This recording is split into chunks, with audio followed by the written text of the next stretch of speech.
Hello and welcome to the Beardicus Show. My name is Beardicus, and today I will be talking about E3, specifically the Nintendo presentation, because I'm a Nintendo fan, and yeah. So, I'm not going to be showing a lot of footage of the presentation, so this is largely going to be the first time.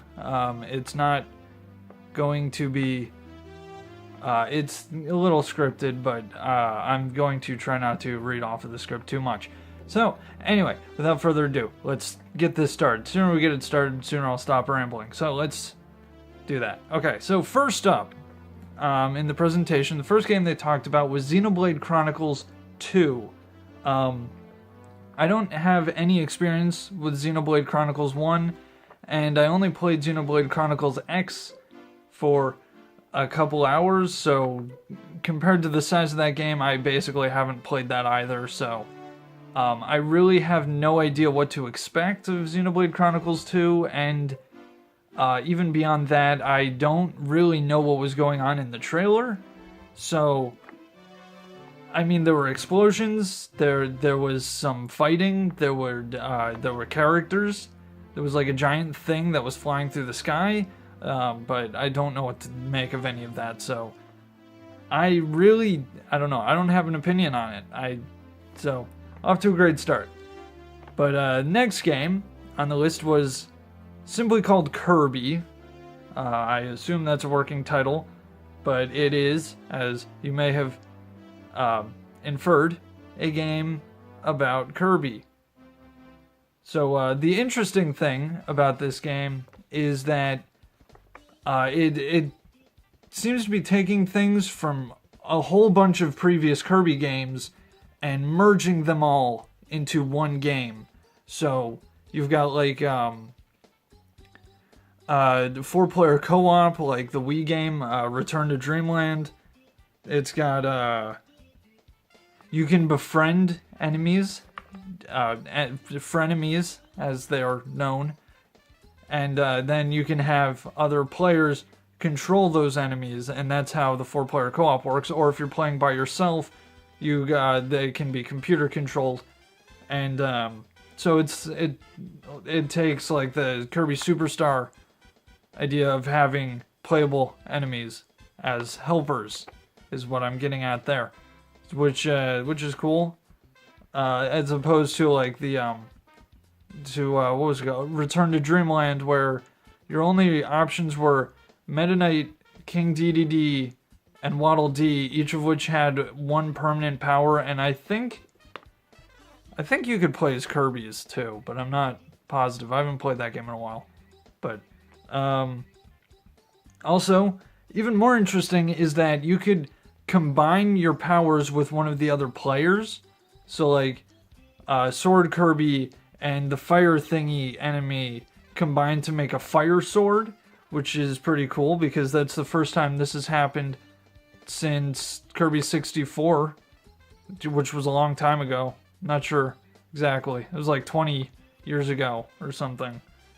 But that's pretty cool. And other than that, there was also one of the animal friends was in the trailer. It was Nago the cat had a cameo at one point. Like Kirby had the sweep, the broom power up, and the cat just sort of popped up for a minute. I don't know if it's just that one move or like you can summon all of them. Maybe it's only him, but I don't know. I mean, it'd be cool if they came back with like they could.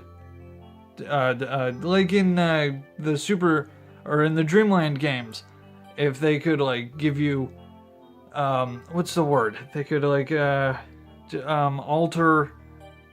If they could give you like altered versions of the different powers, that'd be pretty cool to bring that back. Especially if you combine that with the fact that you can already combine power-ups to change them. I think that's pretty. So, ultimately, the game... What I'm getting at is that the game looks interesting. I can't say I'm really excited for it yet. Don't really know a whole lot about the game, and it doesn't seem to really be all that unique aside from the fact that it's like a combination of things that we've already seen, which, I mean, yeah, that's cool, but I don't know. I haven't really seen anything that's gotten me excited for the game, but I am interested in it. After that, we went to the Pokemon Company, and they talked about Pokken Tournament Deluxe, which we already knew about, and that was revealed last week. It's a port for the Switch of a Wii U game. Makes sense. The Wii U didn't sell super well, so, porting games from it to the Switch is, it makes sense. I'm not a big fan of fighting games, so I'm not really excited for it. But I'm sure some people are. After that, they didn't give us any information, but they did confirm that they are working on like a core Pokemon game for the Switch, which is big news because that's the first core Pokemon game for a console ever? First one I know of. But much like Pokken Tournament, I'm not actually that big a fan of Pokemon, so I don't personally care, but I'm sure a lot of people do. Speaking of which, Metroid Prime 4 was announced. Surprise, Nintendo does care about Metroid. At least, they seem to. Which, yeah, that's cool. But personally, I would have preferred a 2D Metroid game, but I have all of the Metroid Prime games. I just haven't played them. So maybe this will be my incentive to actually play. But a lot of people were looking forward to this, and from what I've seen, a lot of people are excited, even though we didn't actually learn anything about the game. We just got a GIF of the title screen. GIF, whatever. I prefer the G noise, so I say GIF. Sue me. Also, related to the 2D Metroid thing that I said, after the presentation in the, the treehouse, they did announce a 2D Metroid game, but not a new one. They've announced that we are getting a remake of Metroid 2, which is too bad because the fans beat them to it by just a few months when, another Metroid 2 remake came out a few months ago, and I played it then.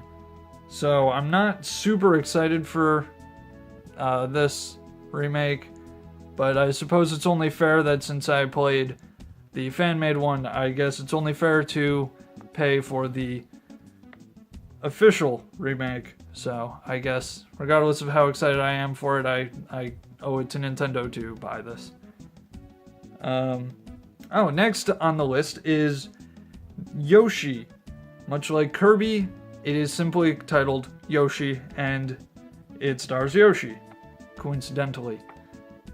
So on the surface, this looks like it's just another 2D Yoshi's Island game. Although actually, the art style reminds me more of Yoshi's Story because it's like it's got like cardboard scenery.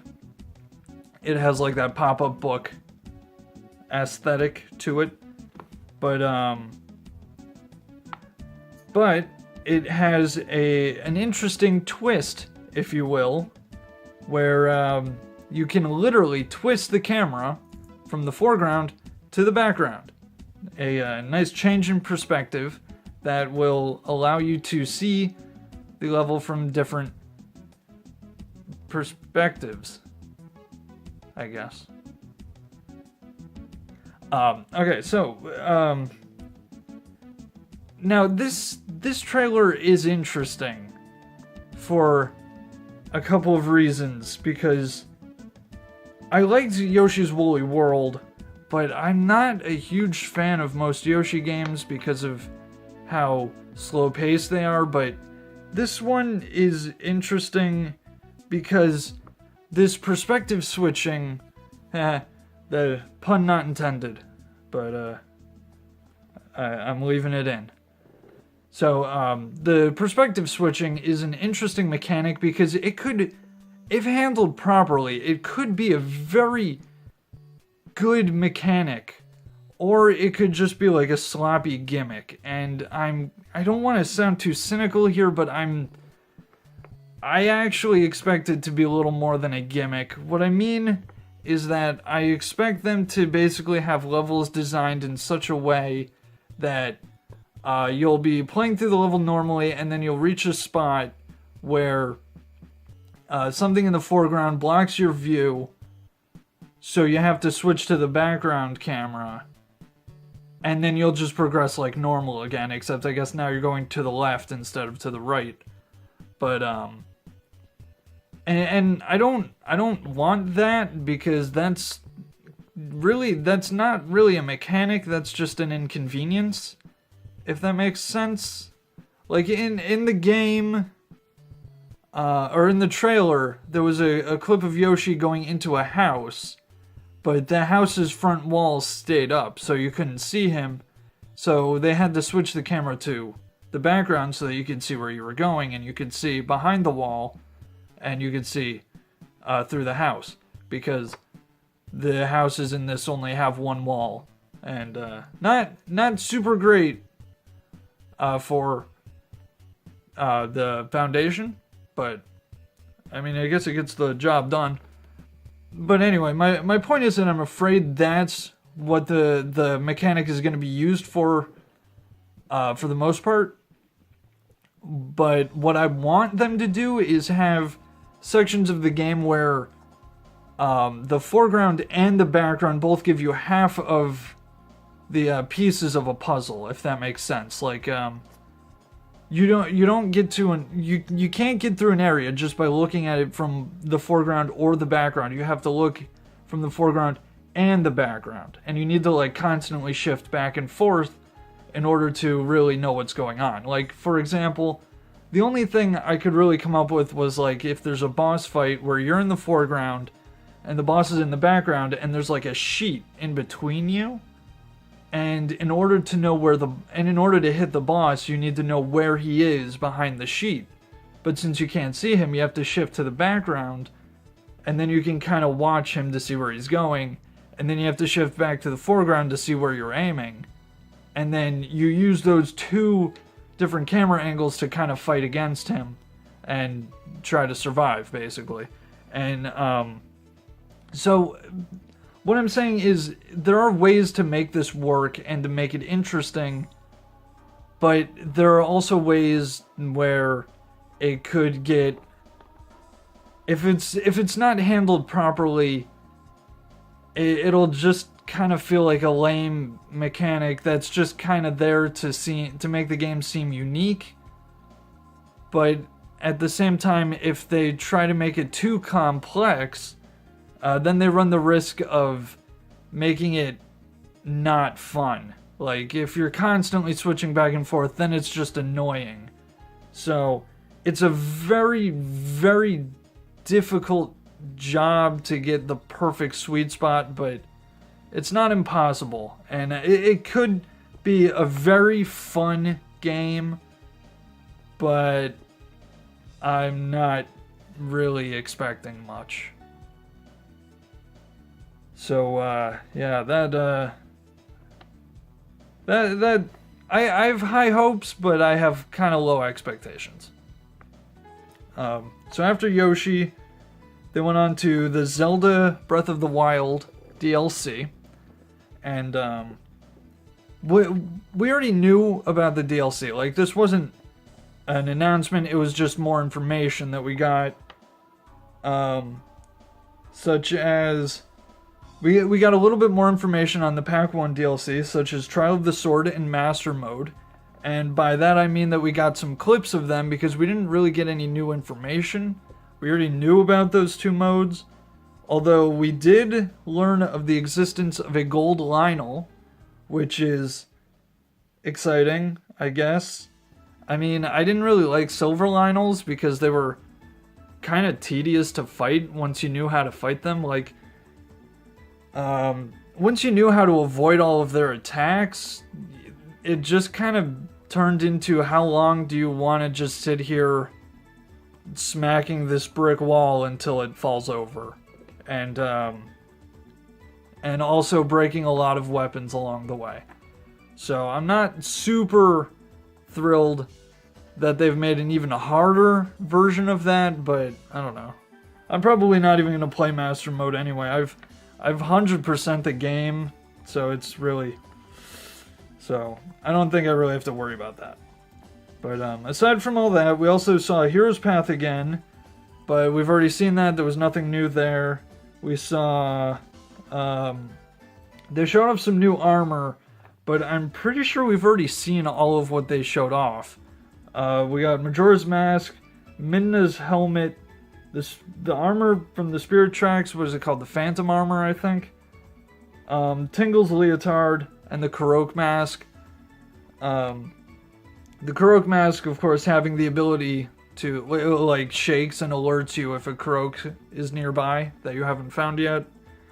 Which is useful if you're going for all 900 of them. Which I've already done, so I really don't care.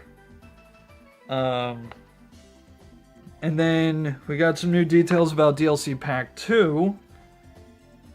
And that we learned that it's called the Champion's Ballad, and that is literally it. So, all in all, we got very little new information, so this section of the presentation was largely pointless. But after that was Mario and Rabbids, and, this was an interesting game. So, when it was first rumored that they were making a Mario Rabbids crossover, I was not looking forward to it. I was one of many people who were like, yeah, really? Why? No, don't. But as more and more details come out, I find myself actually looking forward to the game. Like the leaked documents that came out a few weeks ago that were like, yeah, this is going to be a tactical RPG, and you got the 8 characters, and Princess Peach is going to be the badass princess in this. Yeah, that's... Okay, now I'm kind of sold on the game already. But then the trailer came out. Actually, the trailer came out in the Ubisoft presentation. The Nintendo one just kind of talked about it a little bit, but they largely just brushed over it because Ubisoft had already talked about it. Ubisoft? I'm actually not sure how to say that. But, largely, my thoughts on the game, from what I've seen, is that the story looks very bare, at least from, again, what I've seen in that the Rabbids literally fall out of the sky, and Mario doesn't even bat an eye. He's just like, oh, hey. Which is a little weird, but, I mean, I don't know. I saw somebody make a joke about that, who was like, Mario's seen so much stuff at this point, like, nothing can surprise him, which, yeah, I guess that kind of makes sense. So, okay, I buy it. But what's really interesting about the game is that it's like an XCOM style tactical RPG, which I'm actually really looking forward to. I think that it's I think that it has potential to be really good. But I don't know. I don't like the Rabbids, but I like Mario, so speaking of Mario, there was another Mario game that was talked about, and it was Mario and Luigi Superstar Saga plus Bowser's Minions. This wasn't actually in the presentation, this was announced in the Treehouse afterward, but I figured I'd mention it now. So this is a remake of the Game Boy Advance game from 2000? Early 2000s sometime? I should have looked that up, but whatever. So this is a remake. It's got updated graphics, which is definitely good because in the original game I didn't like the graphics. It's one of the few games where I was actually kind of turned away from the graphics because like Toads looked super weird. Their proportions were off. They were surprisingly tall, and they had big heads but small caps, and it just looked wrong. But in this game, they use more of the later Mario and Luigi game graphics, so the Toads look normal now. Or at least as normal as a humanoid mushroom monstrosity can look. But as for the game itself, they did show off a new battle type where instead of playing as the Mario Brothers, you're following around Bowser's minions who are looking for Bowser, I think. This, like I said, this was in the treehouse, so I wasn't paying as much attention when they were showing this off. But it's a whole new battle style, and I didn't watch enough to know how it works, but from what I've seen, I'm not sure if I would say the new content warrants buying a whole game, like a whole new game for a game that was released like 15 years ago. But that's not to say it's not a good game. If you've never played the game, then you should definitely pick it up. But the only thing is that I'm pretty sure Superstar Saga is available on the Wii U eShop. I should have looked that up too. I will say right here if it's available and its price. There you go. But if you don't have a Wii U and you have a 3DS, I mean, I guess, but I think that if you've played the original version, you should probably wait and see if it's enough of an improvement to warrant buying another version of the game. But back to the presentation, the next game shown was Rocket League, which, I mean, I don't know, it's Rocket League. It's portable now, but I mean, you won't be able to play online if you're in portable mode. I guess you can play with friends though, which is good. I personally didn't think this was that big a deal because I figured most people who wanted Rocket League would already have it, but I guess the portable, having it be portable is kind of a big deal because now you can bring it to friends who don't have it. So yeah, I mean, I guess. It doesn't really appeal to me, but I can see why people would like that. And now for the big one. The game that I have over a page worth of notes for. Well, no, just under a page. Don't worry, it's one line short of being a page.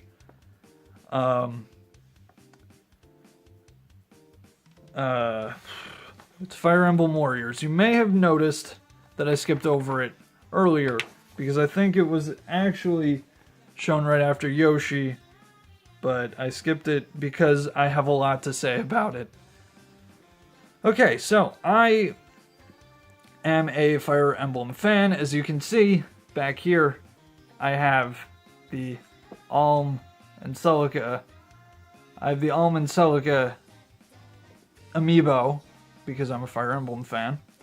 And, so I was looking forward to this game. I was excited to see a whole bunch of characters from all across the series, from games that I've never played to games from the Game Boy that would have like updated graphics for the characters.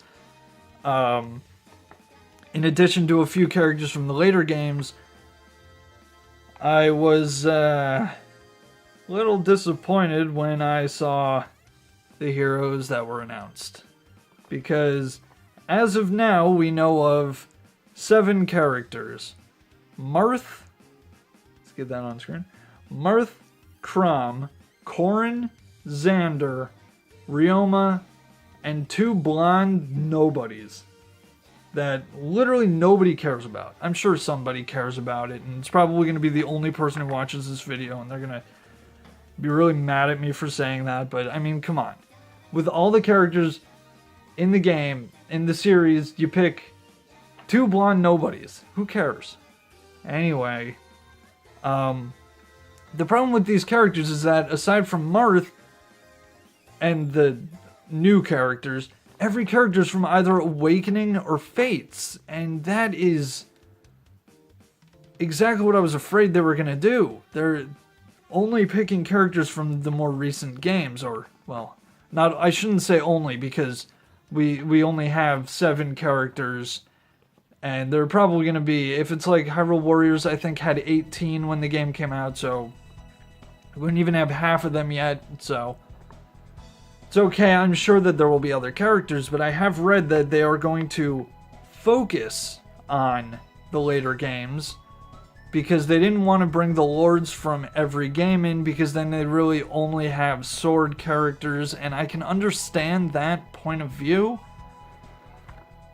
But at the same time, I disagree with it, because you don't have to take the lords of every game. You could take, like, the Cavalier from this game, and then the Pegasus Knight from that game, and an Archer from this other game, and you could take, like, maybe 4 or 5 lords throughout the series. Marth, I would say the most likely, the best options would probably be Marth, Ike, Lynn, and and then Crom and Korn. There you go. That's 5 lords from the series. And the reason I picked those is because Marth is obvious.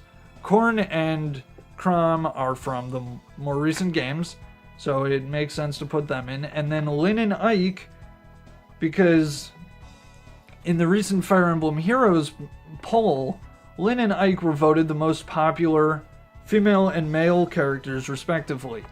And I thought going into this that it would be really stupid to not include either of those characters, but now that I think about it, I actually think that it's not stupid. It's actually the plan. Because I think Koei Tecmo has this entire thing planned out. They're not going to include the most popular characters, because in this day and age, why would you, when you can add them later as paid DLC? Because why include characters that people want for free, or rather for the base price, when you can add $20 on by including them later? And I mean, they haven't said this is what they're gonna do, but based on Hyrule Warriors, I fully expect this. And the worst part is I think that it's gonna work, because a large part of the fan base joined with Awakening, so they wouldn't even care. And then you have people like me who are gonna sit in front of a camera and complain about it, and then they're gonna pay for the DLC anyway, and I'm part of the problem. I admit it. I am the problem. I mean, look at all the amiibo I've collected. I don't even like half of these characters. I think my friend gave me one of these. My friend gave me a Link. I didn't really, he had an extra one, so he was like, I don't know, you can just have this. So, where was I? Ike and Lynn. Okay, yeah, so, okay, so, I mean, again, I expect this, but if it ends up not happening, which, I mean, that'd be great if it doesn't happen, I'll apologize. I'm not too proud to admit when I'm wrong. If I'm wrong, I'll admit it. That's fine. And I'll be happy about it, because then I won't have to dish out $20 extra. Whatever. But, I don't know. In the meantime, I'm a little skeptical on the whole Fire Emblem Warriors idea, but whatever.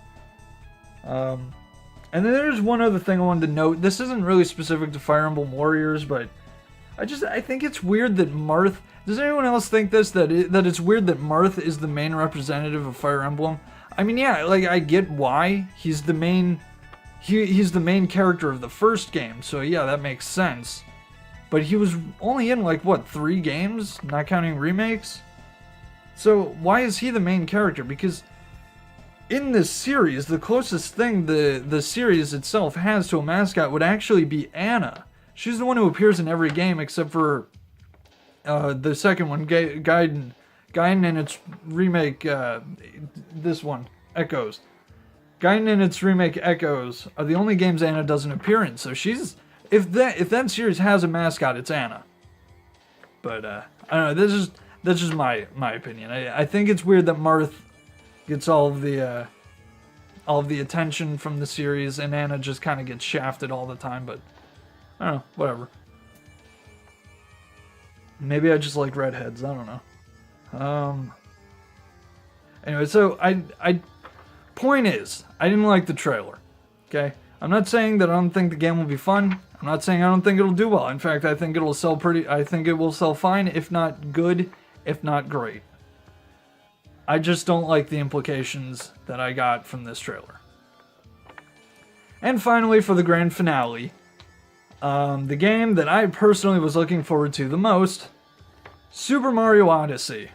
We got a catchy new theme song, which I really hope is going to be the main theme. I mean, not like with the lyrics, because I think that'd get old, but I mean, like the instrumental version, I hope is like the title theme. And then at that concert, you get like the lyrics version, and then in the final battle, it gets remixed into like this epic final showdown song. I think that'd be good. I think that'd be good. Oh, and just a little bit of trivia for this. I was originally planning on recording and uploading my live reactions to the presentation, but I had some technical difficulties. Turns out I forgot to turn on my microphone. So I'll give you a quick little dramatization of how that went down. Ooh, is this Mario? No, this doesn't look like Mario. The grass looks too detailed. Is that a T-Rex? What is this game? Wait, it is Mario? What? What? What? What? What? Oh, hey, it's Pauline. Basically, the trailer blew my mind. I mean, like, I don't know what to say about it. I'm a huge Mario fan. I always have been, and I've always particularly been a fan of Super Mario 64, and I've always really wanted another exploration-y type game like that. And so when this game was announced, and it was announced as another big exploration-y, non-linear 3D Mario game, I was really excited. I was already sold. And then this trailer comes out, and I mean, all I can really say is that you can control a T-Rex. What more do you need? Well, actually, if I had to pick one other thing for the game, it would be to be able to control the Ouija. Like, come on, Nintendo, please. Please, that is the only thing left. And this game will be perfect. Do it. Do it. Please. Well, so that was a bit longer than I was expecting, but yeah, so those were my thoughts on Nintendo's E3 thing. I was gonna do like a video of the entire E3 this year, but I'm not a huge fan of a lot of the other games that were shown, so a lot of my notes for the other companies' games was largely just I have no interest in this game, not interesting, looks good but not for me, stuff like that. So there was really no point in doing that, so that's why I just made it one focusing on Nintendo. So yeah, so if you watched this whole thing, then hey, thanks for watching. If you didn't watch it, then I can say whatever I want about you, because you're not here right now. Presumably, unless you skipped ahead to the end for some reason.